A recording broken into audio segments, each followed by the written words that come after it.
नमस्कार, आप देख रहे हैं गुड लक टुडे। आपके साथ मैं हूं सुनीता राय शर्मा और हमारे साथ मौजूद हैं पंडित शैलेंद्र पांडे। पंडित जी, स्वागत है आपका। नमस्कार। कई बार ऐसी स्थिति बनती है कि सब कुछ सही है लेकिन फिर भी घर में मंगल नहीं हो पाता।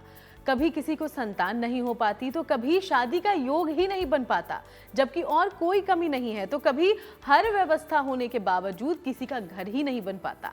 आखिर ऐसा क्यों होता है, क्या कारण है और क्या कर सकते हैं ऐसी स्थिति में? ये तमाम बातें आज हम आप तक पहुंचाएंगे। शो की शुरुआत गुड लक मंत्र से। पंडित जी,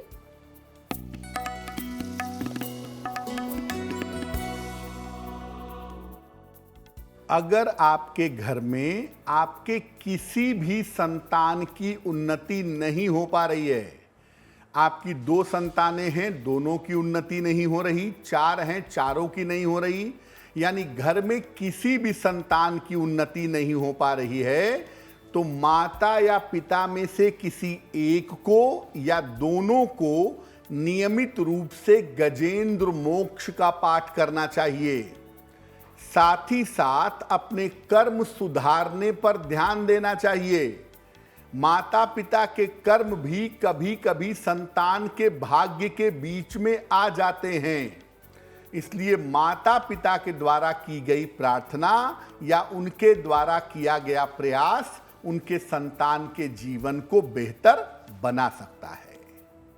और चलिए अब बात करते हैं पंचांग की। तो 13 सितंबर का पंचांग क्या कहता है, जानते हैं पंडित जी से।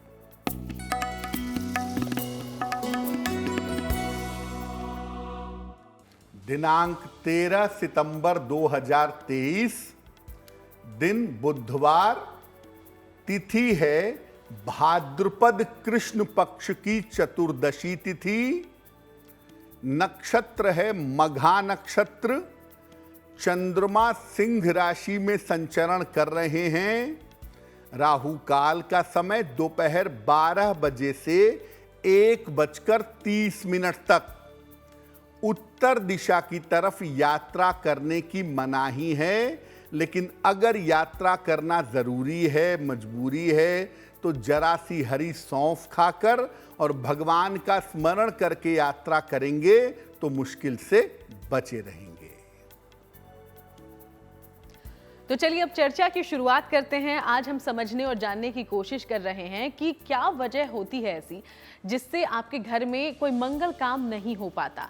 तो सबसे पहले पंडित जी से जान लेते हैं कि आखिर वो कौन से ग्रह हैं जो घर में शुभ और मंगल कार्य करवाते हैं। पंडित जी जी, देखिए, बहुत बार ऐसा होता है ना कि घर में बहुत सारे बच्चे बड़े हो गए, विवाह योग्य उम्र हो गई, शादी नहीं हो पा रही है, सालों बीत गए, घर में बच्चे की किलकारी नहीं गूंजी, काफी समय हो गया, तो घर में कोई शुभ कार्य होने की नौबत ही नहीं आ रही है। घर में शुभ और मंगल कार्य नहीं हो पा रहे हैं। क्यों होता है ऐसा, इस पर बात करेंगे, लेकिन पहले आप ये जानिए कि आखिर वो कौन से ग्रह होते हैं जो घर में शुभ और मंगल कार्य करवाते हैं। घर में मंगल कार्य करवाने में सबसे बड़ी भूमिका स्वयं मंगल की होती है। इसके बाद इसमें तमाम शुभ ग्रहों की भूमिका होती है और ज्योतिष 2 ग्रहों को संपूर्ण रूप से शुभ मानता है।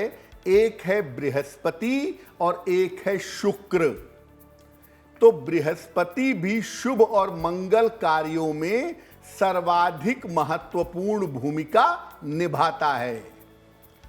शनि, राहु और केतु मंगल कार्यों में आम तौर पर बाधा देते हैं। शनि तो लंबे समय तक चीजों को लटका देता है, घर में शुभ कार्य होने की नौबत ही नहीं आती। और मंगल अगर कुंडली में खराब है तो घर में शुभ कार्य होना, मंगल कार्य होना एक चुनौती हो जाती है।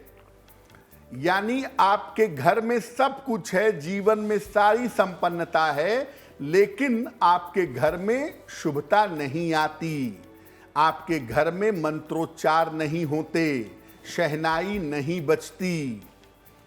तो ऐसे मंगल कार्य न होने के पीछे भी मंगल है और मंगल कार्य फटाफट करवाता रहे, उसके पीछे भी मंगल है।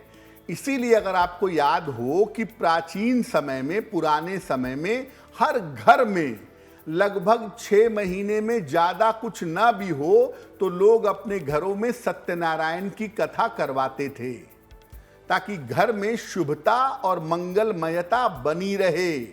लेकिन अब मॉडर्न समय है, हमें वेदों से, मंत्रोच्चार से, पूजा उपासना से कोई लेना देना नहीं है।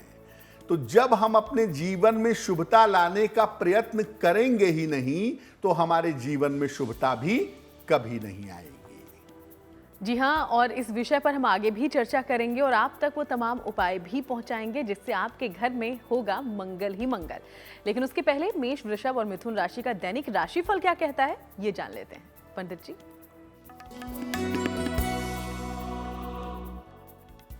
मेष राशि, पहले की तुलना में आपके स्वास्थ्य में जरूर सुधार होता दिख रहा है। पुराना रुका हुआ धन भी आपको प्राप्त होगा और स्वास्थ्य में भी आपके सुधार होता दिखाई दे रहा है। किसी निर्धन व्यक्ति को अगर धन का दान कर दें तो आपका दिन और भी ज्यादा बेहतर होगा। शुभ रंग होगा गुलाबी और भाग्य का मीटर आपको नंबर दे रहा है 75% उत्तम भाग्य आपके साथ बना हुआ है।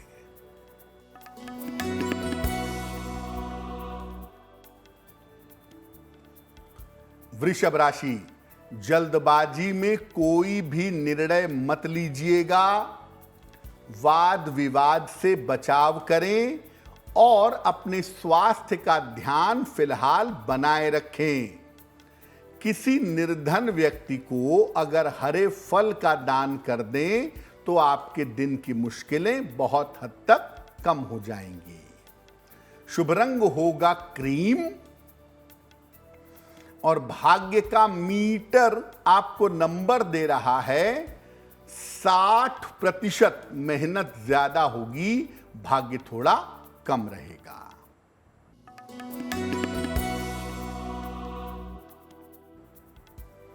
मिथुन राशि, करियर में आपके सुधार होता दिख रहा है।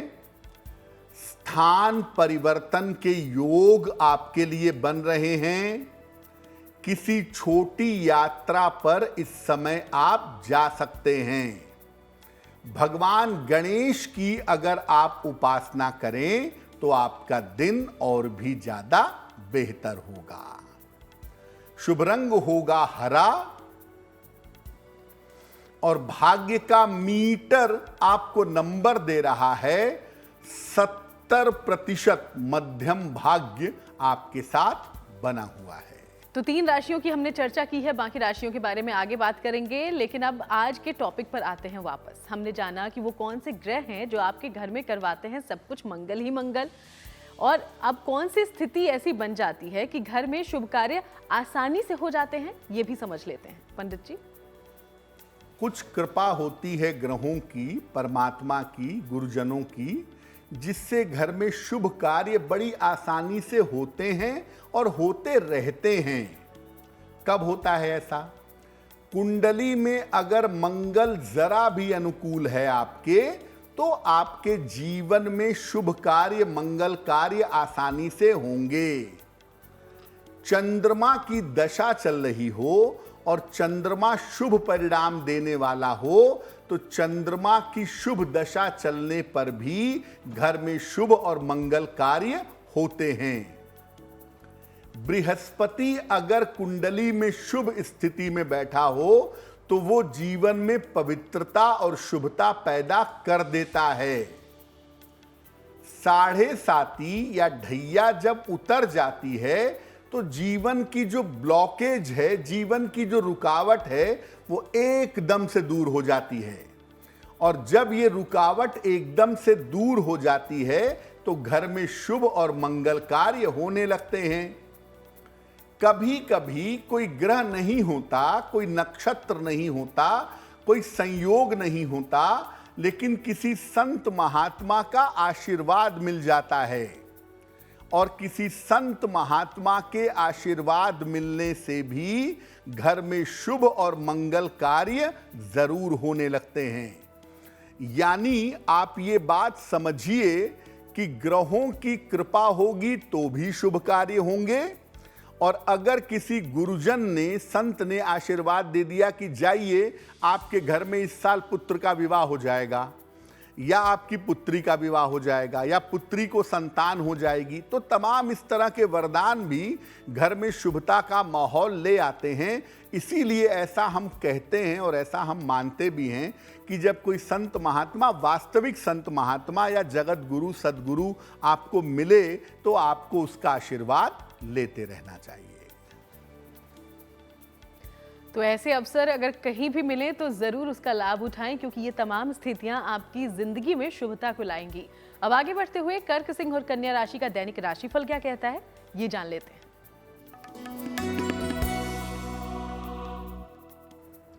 कर्क राशि, स्वास्थ्य की स्थिति में आपके सुधार होता हुआ दिखाई दे रहा है। धन लाभ के योग आपके लिए बन रहे हैं और पारिवारिक समस्याओं में सुधार होता दिख रहा है। किसी निर्धन व्यक्ति को अगर धन का दान कर दें तो आपका दिन और भी ज्यादा बेहतर होगा। शुभ रंग होगा पीला और भाग्य का मीटर आपको नंबर दे रहा है 80%। बहुत अच्छा भाग्य आपके साथ बना हुआ है।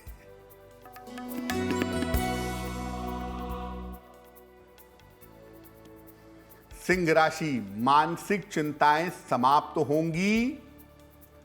धन की स्थिति कुल मिलाकर ठीक रहेगी। स्वास्थ्य आपका अच्छा बना रहेगा। भगवान गणेश की अगर आप उपासना करें तो आपका दिन और भी ज्यादा बेहतर होगा। शुभ रंग होगा सफेद और भाग्य का मीटर आपको नंबर दे रहा है 90%। सबसे ज्यादा भाग्य आपके साथ बना हुआ है।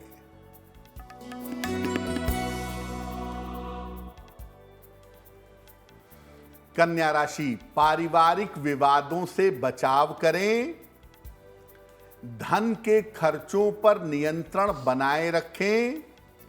वाहन सावधानी से चलाएंगे।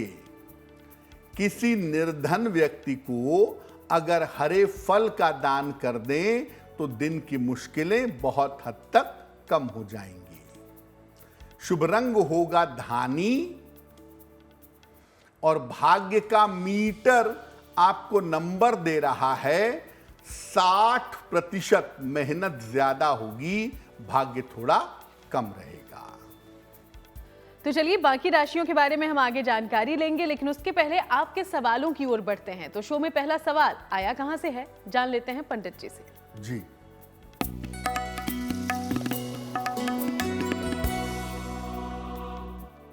आज का पहला प्रश्न हमें ध्रुव कौशिक जी ने लिखा है।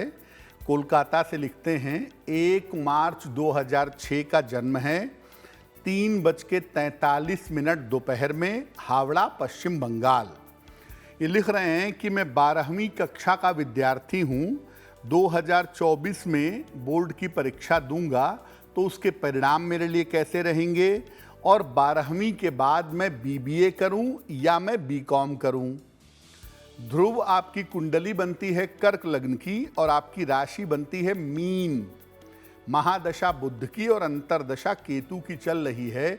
जब आप परीक्षा दे रहे होंगे उस समय आपकी दशा चल रही होगी बुध में शुक्र की। देखिए, शुक्र वैसे इतना बुरा नहीं है आपका, लेकिन शुक्र बाधक है इस कुंडली का। तो एक बात आप समझिए कि अगर आप अपने प्रयत्न ठीक से नहीं करेंगे, प्रयास ठीक से नहीं करेंगे, तो आपके नंबर अच्छे नहीं आएंगे, उसमें बाधा आएगी।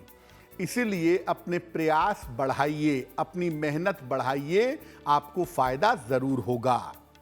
और कुंडली के हिसाब से शुद्ध रूप से आपको या तो BBA करना चाहिए और या आप लॉ में जाइए।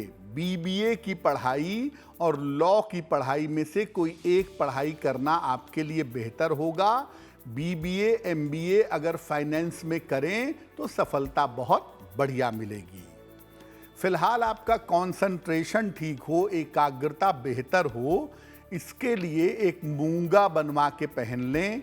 लगभग 8 से 10 रत्ती का मूंगा तांबे या सोने की अंगूठी में, दाहिने हाथ की अनामिका अंगुली में। मंगलवार को प्रातः मूंगा पहनने से आपको लाभ होगा। एक मूंगा बनवा के पहने और रोज सुबह अगर सूर्य भगवान को जल चढ़ाएं तो आपके लिए बहुत अच्छा रहेगा। और चलिए अब बारी हो गई है आज के दूसरे सवाल की, लेकिन इसके पहले आपको याद दिला दें कि अगर आप भी कोई सवाल पंडित जी से पूछना चाहते हैं तो इसके लिए हमें लिख भेजिए। ईमेल आईडी आपकी टीवी स्क्रीन पर फ्लैश हो रही है। तो दूसरा सवाल कहां से आया है जान लेते हैं पंडित जी। जी,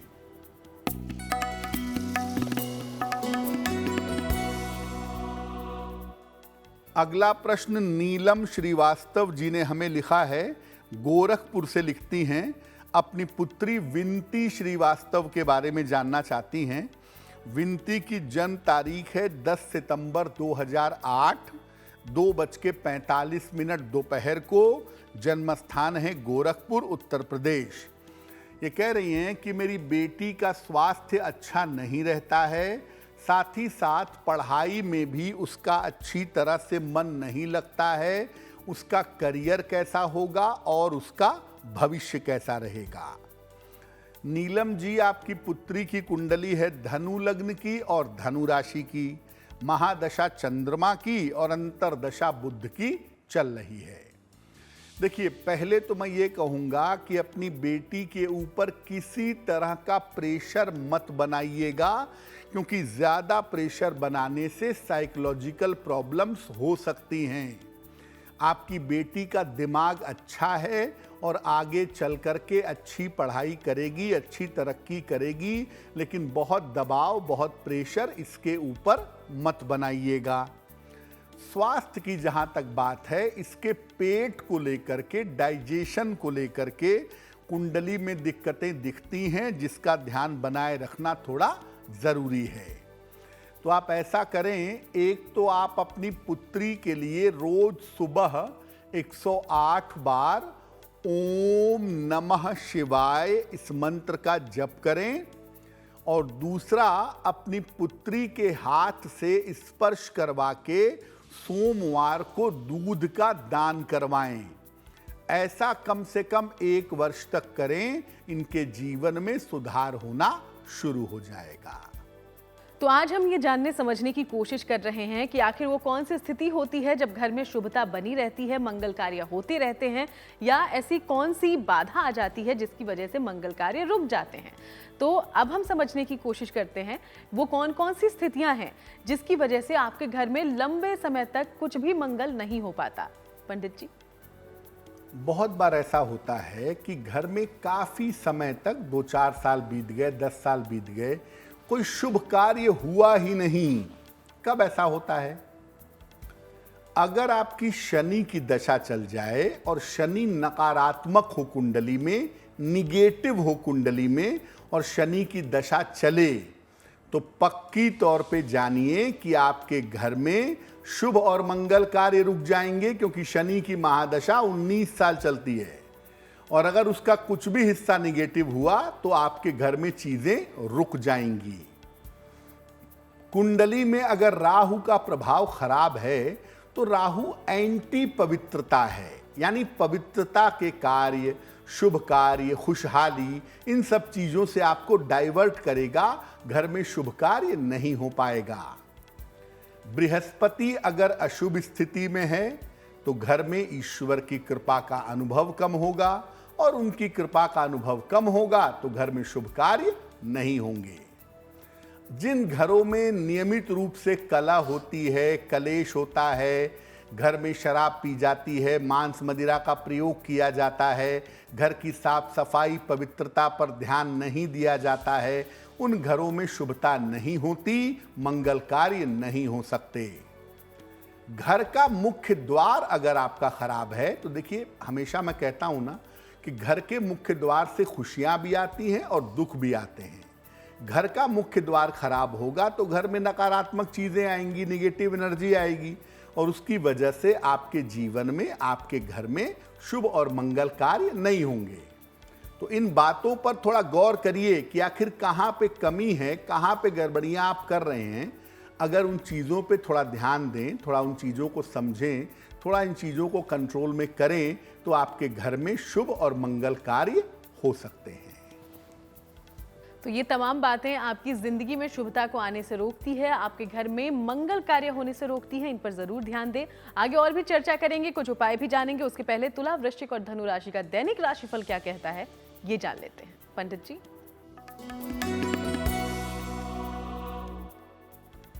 तुला राशि, धन लाभ के योग आपके लिए बने हुए हैं।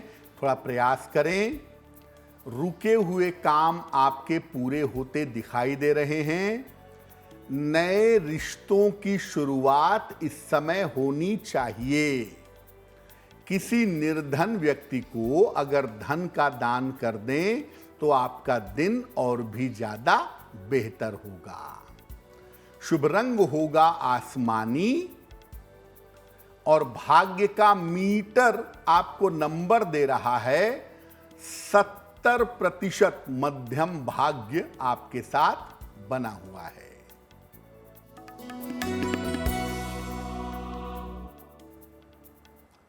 वृश्चिक राशि, कार्यों में आपको सफलता मिलेगी। रिश्तों की समस्या आपकी हल होगी।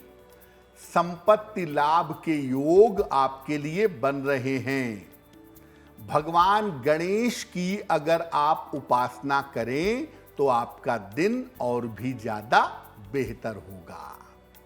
शुभ रंग होगा नारंगी और भाग्य का मीटर आपको नंबर दे रहा है 80%। बहुत अच्छा भाग्य आपके साथ बना हुआ है।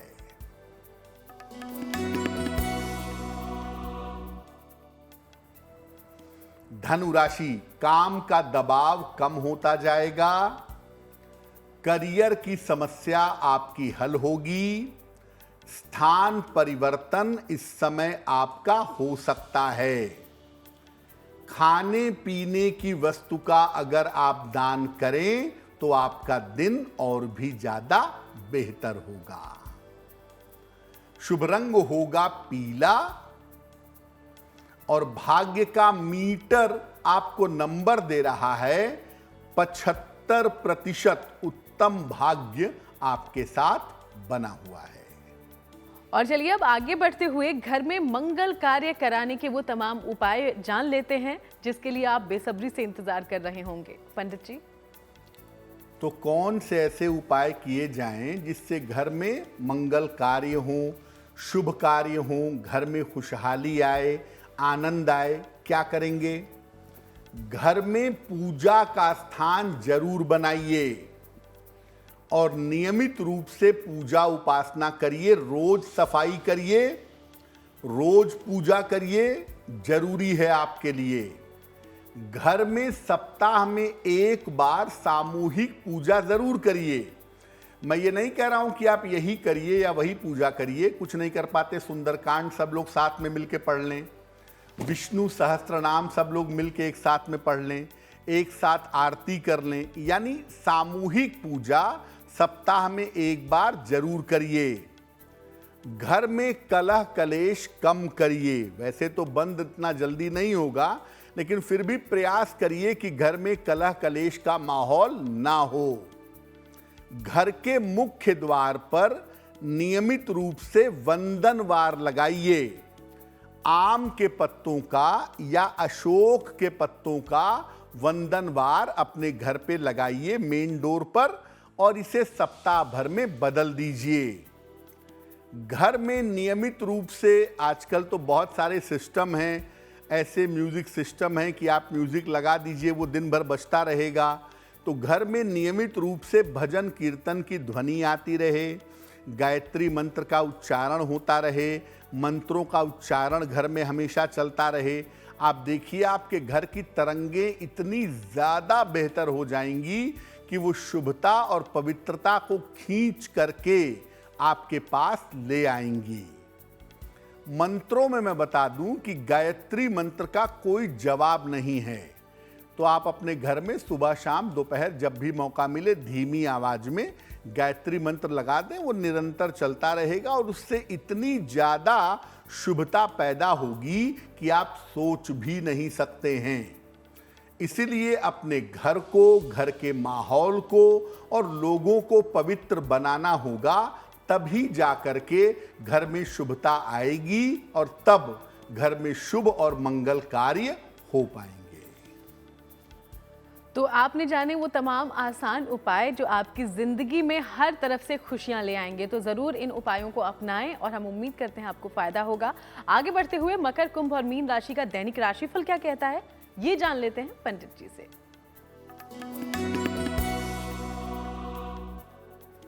मकर राशि, बेवजह का तनाव आपके मन को इस समय परेशान कर सकता है। स्वास्थ्य का थोड़ा ध्यान बनाए रखें और महत्वपूर्ण काम अभी कुछ दिनों के लिए, 2-4 दिनों के लिए टाल दीजिए। हरे फल का अगर आप दान कर दें तो आपके दिन की मुश्किलें बहुत हद तक कम हो जाएंगी।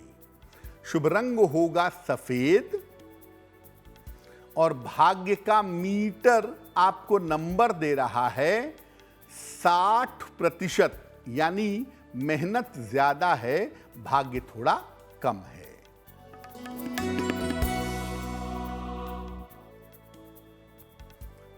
कुंभ राशि, करियर में बड़े अवसर मिलेंगे आपको, खूब सारा मान सम्मान मिलेगा, धन लाभ के अच्छे योग आपके लिए बन रहे हैं। खाने पीने की वस्तु का अगर आप दान करें तो आपका दिन और भी ज्यादा बेहतर होगा। शुभ रंग होगा नीला और भाग्य का मीटर आपको नंबर दे रहा है 70%। मध्यम भाग्य आपके साथ बना हुआ है।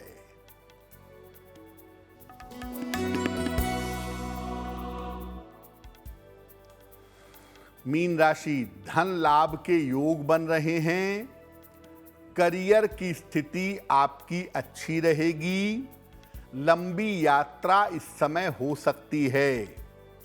किसी निर्धन व्यक्ति को अगर धन का दान कर दें तो आपका दिन और भी ज्यादा बेहतर होगा।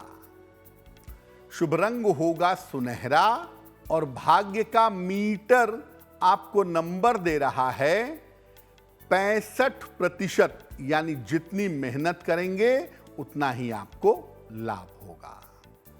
और चलिए अब एक बार फिर से बारी है आपके सवालों की ओर बढ़ने की। तो तीसरा सवाल हमारे शो में कहां से आया है, ये जान लेते हैं हम पंडित जी से। पंडित जी जी,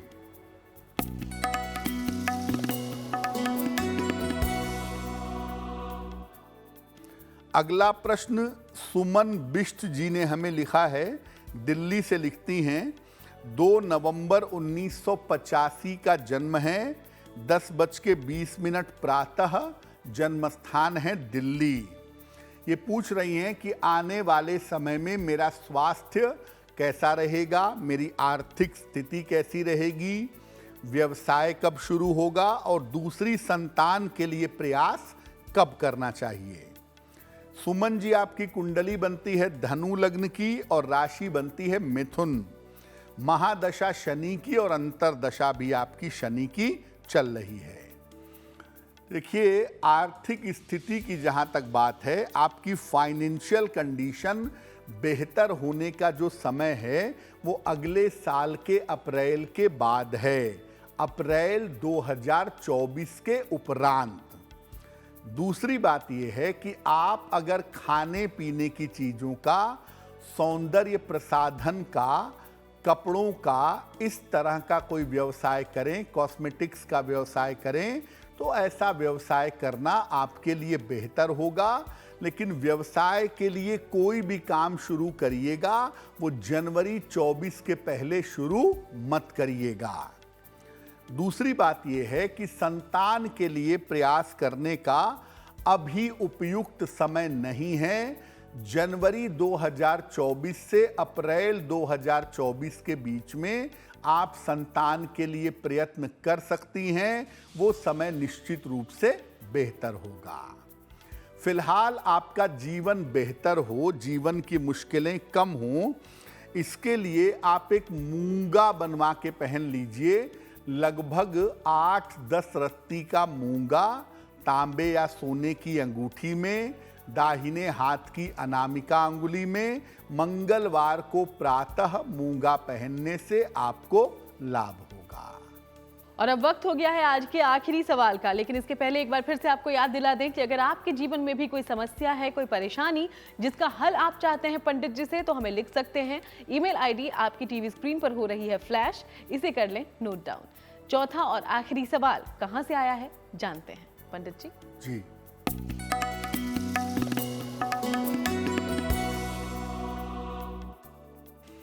आज का अंतिम प्रश्न जितेंद्र यशवंत भाई पांड्या ने हमें लिखा है। गुजरात से लिखते हैं। इनकी जन्म की तारीख है 6 जून 1985, 12:30 दोपहर में, वडोदरा, गुजरात। ये लिख रहे हैं कि मैं फोटोग्राफी का काम करता हूं।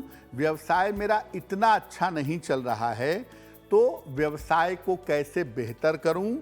विवाह मेरा कब होगा और अपना मकान मेरा कब तक बनेगा?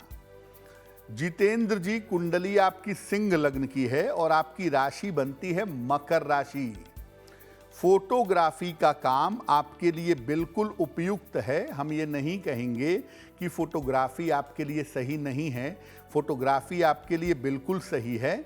और फोटोग्राफी के अलावा अगर आप कला का काम करें, क्रिएटिविटी का काम करें, और ख़ास तौर से फोटोग्राफी में आप दुकान की बजाय अगर यात्राएं करके फोटोग्राफी का काम करें, मूवमेंट करें, अलग अलग साइट पे जाएं, अलग अलग जगहों पे जाएं और यात्राओं के साथ अगर फोटोग्राफी करें तो आपको बहुत सफलता मिलेगी। दूसरी बात, आपका विवाह साल 2024 में होने की संभावना बनती है।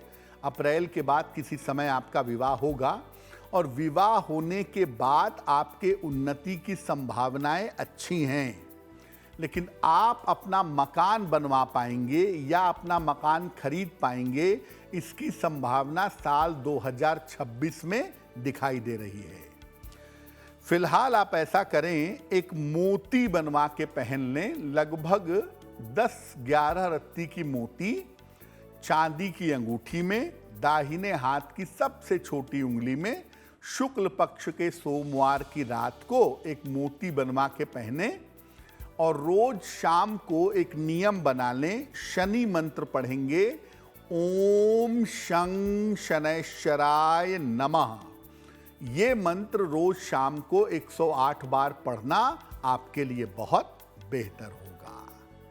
पंडित जी, जब हम मंगल कार्यों की बात करते हैं और जैसे कि हम बड़े बड़े मंगल कार्य, शुभ कार्यों की बात कर रहे हैं, तो आपने अभी चर्चा के दौरान ये इशारा किया कि पहले लोग पूजा पाठ घर में करवाते रहते थे, तो क्या वाकई हम चाहते हैं घर में या माहौल बिल्कुल ठीक रहे, अच्छे काम होते रहें, तो नियमित तौर पर कुछ उपाय, कुछ पूजा पाठ करना चाहिए क्या? देखिए, पहले ज़माने में लोग अपने घर में ज़्यादा कुछ नहीं भी करते थे, तो 6 महीने में एक बार सत्यनारायण भगवान की कथा करवा ली, उनकी पूजा करवा ली, या अपने घर में एक बार रामचरितमानस का पाठ करवा लिया। मंगल कार्य का मतलब क्या होता है? जिस कार्य को करने से जीवन में खुशियाँ आए, खुशहाली आए, ईश्वर की कृपा का अनुभव हो, वही तो शुभता है, वही तो मंगलमयता है। तो मुख्य रूप से आप इतना ज़रूर करिए, अगर लंबे समय से आपके घर में मंगल कार्य नहीं हो रहा है तो कम से कम साल भर में एक बार तो आप इतना करिए ही कि अपने घर में सत्यनारायण भगवान की कथा ही करवा लीजिए। वो सरल भी है, आसानी से हो भी जाती है। या रामचरितमानस का अखंड पाठ 24 घंटे में समाप्त होता है, वो कर लीजिए, वो करवा लीजिए। तो अगर आप अपने घर में छोटे छोटे मंगल और शुभ कार्य करते रहेंगे, कभी घर में रुद्राभिषेक करवा लिया, कभी घर में मंत्र जप करवा लिया, ज़्यादा कुछ नहीं किया तो किसी शनिवार को सुंदरकांड का पाठ करवा लिया, अपने मित्रों को बुला लिया, अपने रिश्तेदारों को बुला लिया, सबने साथ में पाठ किया, साथ में भोजन किया, तो छोटे छोटे मंगल कार्य जब आपके घर में होते रहेंगे 6-6 महीने के या साल भर के इंटरवल पे, तो क्या होगा, इतनी शुभता पैदा होगी, इतनी पॉजिटिविटी पैदा होगी कि आप बड़े मंगल कार्य भी करवा सकेंगे और आपके घर में बड़े मंगल कार्य भी हो सकेंगे। अपने आप से पूछ कर देखिए कि पिछले बार आपके घर में पूजा कब हुई थी। आप शायद ना बता पाए, या बहुत सारे लोग हम में से ना बता पाएं। हाँ, ये ज़रूर कह देंगे कि मैं अपने घर में शाम को दीपक जला देता हूँ। उससे ज़्यादा उन्हें कोई मतलब नहीं है कि ईश्वर से कांटेक्ट कैसे हो, कैसे जीवन में शुभता आए, इसके लिए कोई प्रयत्न नहीं करना है। तो देखिए, आपके घर में शुभ और मंगल कार्य नहीं हो रहे हैं, ग्रह तो जिम्मेदार हैं ही, लेकिन आपके अपने कर्म भी उसके लिए जिम्मेदार होते हैं। तो जैसे जैसे आप शुभ और मंगल कार्य अपने जीवन में करते जाते हैं, वैसे वैसे आपके घर में बड़े मंगल कार्य होने की संभावना बन जाती है। और चलिए अब बात उनकी जिनका जन्मदिन है 13 सितंबर को। सबसे पहले हैप्पी बर्थडे, और पंडित जी से जान लेते हैं कि आने वाला साल आपके लिए कैसा रहेगा। पंडित जी।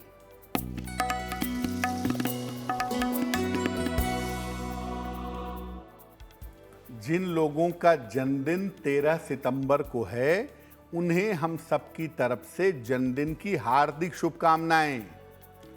आने वाले वर्ष में अपने स्वास्थ्य का ध्यान रखिएगा। चोट चपेट और सर्जरी जैसी नौबत आपकी आ सकती है। करियर और धन की स्थिति आपके लिए ठीक रहेगी, और इस साल संपत्ति का फायदा होता हुआ भी दिख रहा है। तो कुल मिला के आने वाले साल में अपने स्वास्थ्य वाले मामले का ध्यान आपको बनाए रखना है।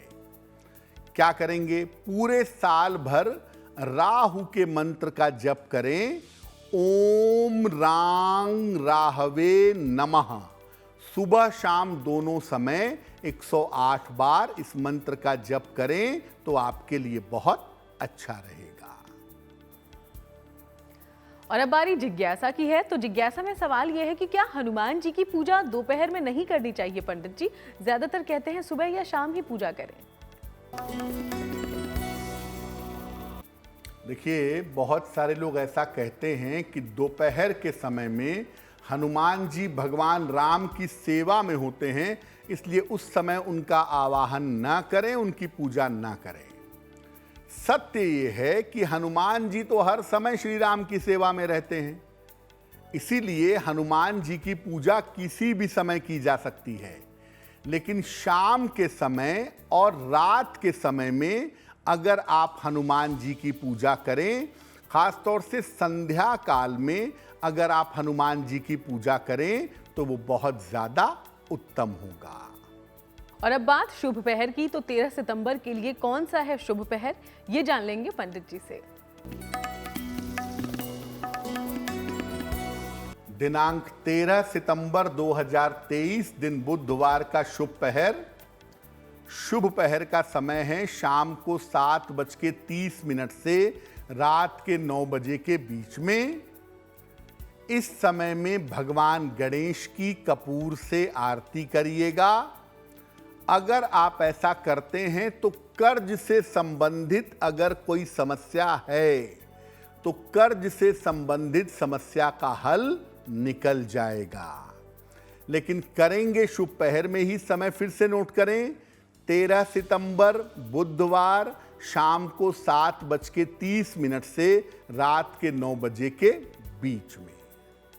और चलिए अब बात करते हैं आज की गुड लक राशि की, जो कि है वृषभ। और वृषभ के बारे में पंडित जी क्या बताने वाले हैं, ये जानेंगे। हम आजकल आपको अलग अलग राशियों की ताकत और उनकी खूबी के बारे में बता रहे हैं। आज की जो गुड लक राशि है वो है वृषभ राशि। इनकी खूबी ये है कि ये बड़े परिश्रमी, बड़े मेहनती और बड़े अनुशासित होते हैं, बड़े डिसिप्लिन्ड होते हैं। और ये लोग कठिन से कठिन काम उठाते हैं और उसको मेहनत के साथ सरलता से कर लेते हैं। कभी काम करने से पीछे नहीं भागेंगे, चाहे कितना भी मुश्किल हो, चाहे कितना भी जटिल हो। अब अगर आपकी राशि वृषभ है तो अपनी शक्ति बढ़ाने के लिए इनको शिव जी की उपासना करनी चाहिए, जो इनके लिए बहुत अच्छा रहेगा। और चलिए अब वक्त हो गया है आज के महा उपाय को जानने का। तो महा उपाय में आज आपके लिए क्या है खास, जानते हैं पंडित जी। जी,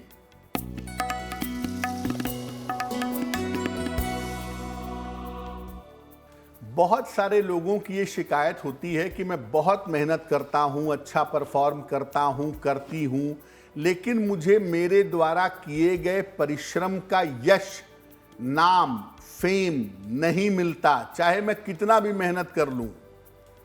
कैसे पाएं अपने परिश्रम का यश, नाम? रोज सवेरे सूर्य भगवान को जल अर्पित करिएगा, सादा पानी, प्लेन वाटर।